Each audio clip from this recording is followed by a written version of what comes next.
Welcome back to Good Day. Art, wine, and mead sounds like a perfect fall afternoon. It does. Find that and more at the 3rd Annual Fallen Timbers Art Festival Saturday and Sunday. Heather, Clift, and Emilee Roach join us this morning. Thank you for being here today. Thank you. And I'm already getting a sense of what we're going to be seeing here this weekend with some beautiful artwork. First of all, tell us a little bit about this art festival and how it came to be. So we actually started this festival in 2021, just as we were coming out of the pandemic. So really the point was to uplift our communities and help the artists kind of get back on their feet and really highlight all the amazing talent that we have in our area, which is really unbelievable, just all different kinds of artists. So we just really want to kind of give everybody a boost, and it's turned into a great annual tradition. Well, that's good. It is. Yeah. So let's talk about some of that art. What can we expect to see? Well, you do have a sampling here. So we actually have a wonderful paper artist. She does these beautiful floral These are paper flowers. Yeah, these are paper. Yeah, you wouldn't believe it. So real. Yeah, yeah.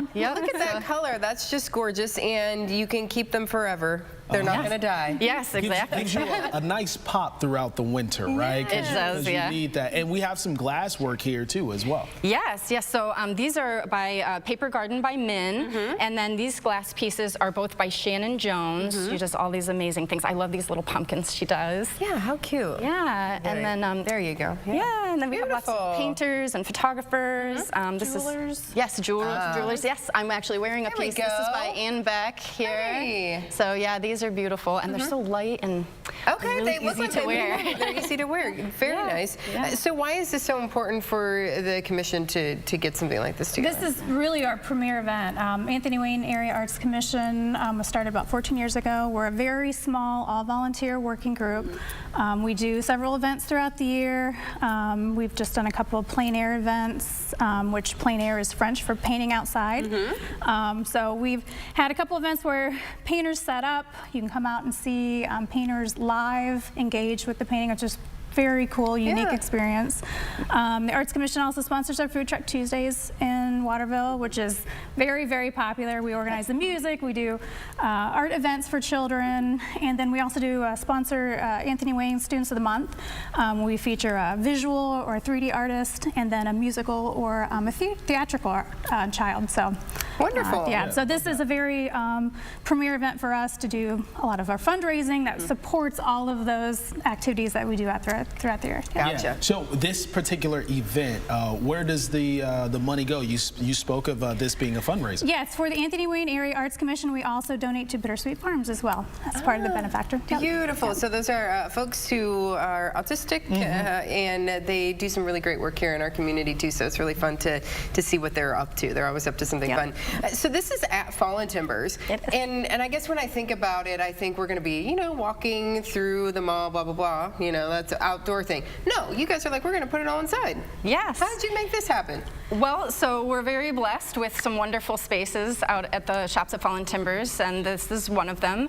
And it actually used to be the Gap store, so it's a really beautiful space. It kind of lends itself to a gallery feel. It's wood floors, and so we just really wanted to, bring something like this in and really highlight all of the beauty of our mall. And also, it is November, and it's kind of our launching of the holidays. And having it indoors obviously helps protect us from any kind of weather events that might happen. And we do have food trucks that are outside on Maple, so we have a couple things that are happening outside just along the space. Yes. But you won't have to worry about bundling up all that. Because it'll be inside. Nope. Yeah. But so more than 30 vendors will be on hand, so you'll be able to see some of that artwork, but I mentioned earlier wine and mead as well, so talk about that a little bit for us. Yes, so we actually have 5 different wineries, and a couple meaderies are included in that. And Emilee is our wine master for the event, so I'm going to let her talk about the wine. We have Majestic Oak, Naughty Vines, Vine to Wine, Funky Turtle, and Four Fires Meadery that will all be represented. So folks will be able to buy wine tickets for tastings. There'll also be sales by the glass, and then they'll also be able to take bottles that they've found that they really love home with them. So it's nice. You can sip, you can shop.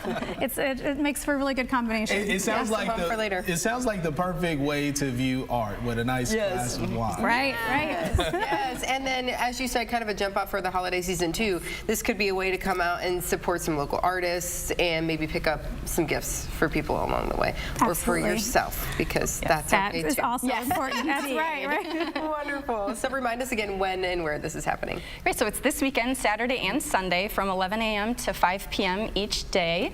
And yeah, come on out and see us and sip and shop. We'll be there. Yeah. All right, the former Gap store Yep. at Fallen Timbers. Sounds like a great time. Thank you so much for being here today. Thank